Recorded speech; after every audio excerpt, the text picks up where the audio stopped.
రాముడు నిజంగానే రావణాసురుని మీద యుద్ధం చేయాలంటే ఆయనకేమో పెద్ద కష్టమా?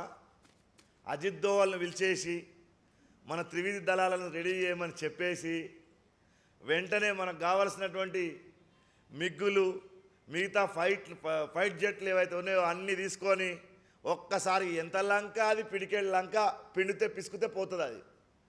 మరి యుద్ధం చేయొచ్చు కదా, కానీ రాముడు అట్లా చేయలే. రాముడు చేయాల్సినటువంటి పని వేరే ఉంది.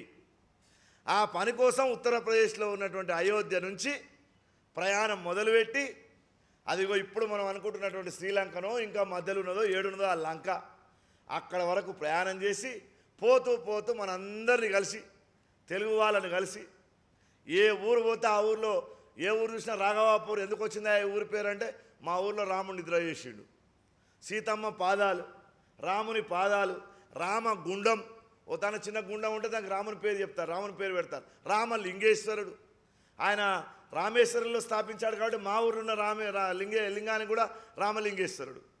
ఇట్లాంటి పేర్లు పెట్టుకొని ఎక్కడికక్కడ రామభక్తిని ప్రదర్శించేటటువంటి దేశం ఇది. ఈ సంస్కరణ కోసం మనందరినీ రామభక్తిలో ముంచడం కోసం ఆ రాముడు ఈ భూమిపైకి వచ్చాడు.